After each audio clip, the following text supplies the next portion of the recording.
सरला के पति को गुजरे कई साल बीत चुके थे।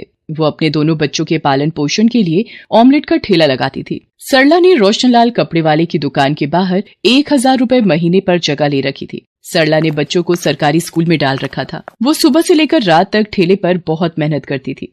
सरला ताई, एक आमलेट बनाना, थोड़ी हरी मिर्च ज्यादा कर देना है।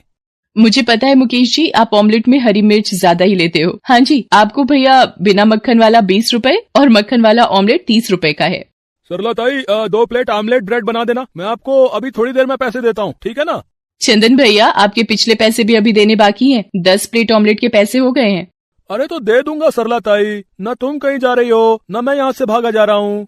चंदन भैया, कोशिश करना ये पैसे आप मुझे जल्दी दे देना। मेरी भी रोजाना की लागत लगती है ये सब सामान लाने में। उधार देती रही तो कमाऊंगी क्या और खाऊंगी क्या? क्या हो रहा है चंदन? उधार के पैसे दे दिया करो। गरीब आमलेट वाली से उधार में खाने की जगह पैसे देकर खाया करो। सेठ जी, दे तो देता हूँ, वो तो मेरे पास छुट्टे नहीं थे इसलिए बाद में दे देता। सरला ताई, महीने के 1000 रुपए कब दे रही हो? भाई जी, आपको मैं कल पकड़ा दूंगी। चंदन, कल साड़ियों का नया माल आना है, मुझे डॉक्टर के पास जाना है, तो मैं थोड़ी देर से आऊंगा। तुम सारा माल उतरवा लेना। ठीक है सेठ जी, मैं रखवा लूंगा। अगले दिन रोशनलाल डॉक्टर के पास चला जाता है। चंदन दुकान पर साड़ियों का माल उतरवा रहा था, तभी उसका दोस्त मदन आ जाता है। और चंदन, कैसे है मेरे दोस्त? हैं? ये ले, अगले महीने मेरी शादी है, ये मेरी शादी का कार्ड पकड़ है। आ बैठ थोड़ी देर यहाँ, मैं जरा ये माल गिनकर रख लूं। और बता, क्या खाएगा? रुक, मैं आमलेट ब्रेड मंगवाता हूँ। हैं? तुझे तो आमलेट ब्रेड पसंद है ना? अब तो इतना कह रहा है तो मंगवा ले। सरला ताई, 2 ब्रेड आमलेट देना, मक्खन मार के, एकदम बढ़िया है। पैसे तो इसकी जेब से निकलते नहीं है। रोजाना उधार ले लेकर मेरे ब्रेड ऑमलेट खाता है। बस 1-2 दिन और देखूंगी, नहीं तो इससे अपना हिसाब करती हूँ। ये तुम्हारा ऑमलेट ब्रेड। सरला ताई, करता हूँ मैं हिसाब, 1-2 दिन में। चंदन और मदन ब्रेड ऑमलेट खाने लगते हैं। कुछ देर बाद मदन वहाँ से चला जाता है, तभी रोशनलाल आ जाता है। चंदन, साड़ियों का माल गिन लिया, 250 पीस आए होंगे। मैं एक बार दोबारा गिनकर ही लगा रहा था सेठ जी। अरे इसमें तो 5 पीस कम है सेठ जी, अभी कुछ देर पहले मैंने 250 पीस गिनकर उतारे थे। तो जमीन निकल गई या आसमान खा गया है? 5 साड़ी कम है चंदन, माल किसने चुराया? आसानी से बता दो। सेठ जी, मैं तो कितना पुराना नौकर हूँ, आज तक आपकी दुकान से कभी भी मेरे रहते चोरी नहीं हुई। 1 सेकंड सेठ जी, मैं समझ गया चोरी किसने की है। जब मैं अपने दोस्त मदन को उसकी शादी के लिए कुछ साड़ियाँ दिखा रहा था, सरला ताई आमलेट ब्रेड देने आई थी। मुझे लगता है नजरें बचाकर सरला ताई ने ही साड़ियाँ चुरा ली। सरला ताई, जरा ठेला छोड़कर इधर आना। क्या हुआ भैया जी, आपने बुलाया? ठेले पर ग्राहक खड़े हैं। चोर कहीं की, मेरी दुकान से साड़ियाँ चुरा कर अपना ठेला चलाएगी। मैं अभी पुलिस को बुलाता हूँ, तभी उगलेगी तू कि तूने चोरी की है। नहीं भैया जी, मैंने कोई चोरी नहीं की। मैं भला आपकी दुकान से साड़ियाँ कैसे चोरी कर सकती हूँ? मुझे कुछ भी नहीं पता इस बारे में भैया जी। सरला ताई, दुकान पर तू ही तो आमलेट और ब्रेड लेकर आई थी ना उसी वक्त। मैं माल को गिनकर रख रहा था, 5 साड़ियाँ कम हुई हैं और यकीनन वो साड़ियाँ तुमने ही चुराई हैं, और कोई तो दुकान पर आया ही नहीं। चंदन, पुलिस को फोन मिलाओ, इसे चोरी करने की सजा मिलनी ही चाहिए।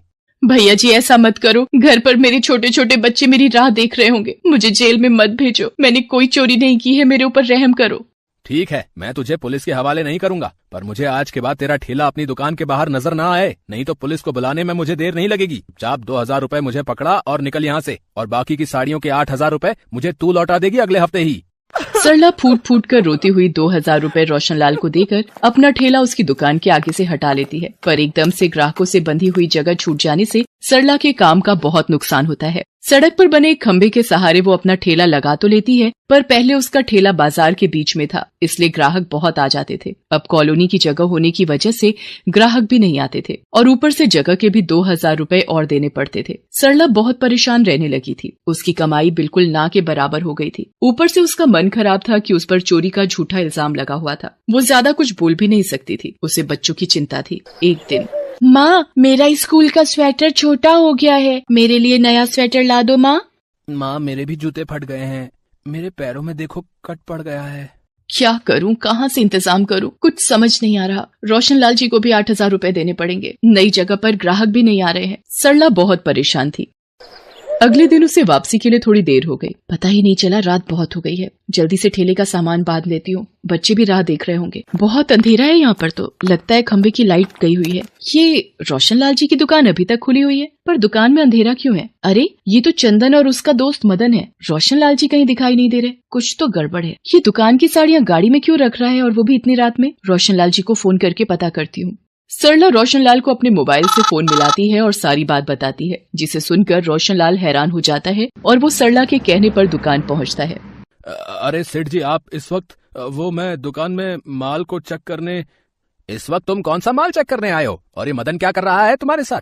मैंने तुम्हें चाबी इसलिए पकड़ाई थी कि मुझे सुबह किसी जरूरी काम से बैंक जाना था, ताकि तुम दुकान जल्दी खोल सको। विश्वासघाती, तुम चोरी कर रहे थे मेरी दुकान से, हैं? वो तो अच्छा है सरला ताई ने यहाँ से गुजरते हुए तुम्हें देख लिया और मुझे फोन पर सारी बात बताई। आज सरला ताई ना होती तो न जाने तुम तो रोजाना मुझसे आंखें चुराकर सारा माल ही गायब कर देते। रोशनलाल पुलिस को फोन कर देता है।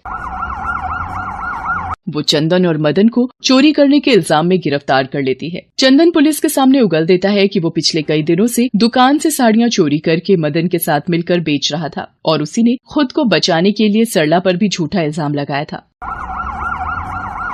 सरला ताई, मुझे माफ कर दो। आज तुम ना होती तो पता नहीं ये दोनों तो मेरी पूरी दुकान को लूट चुके होते।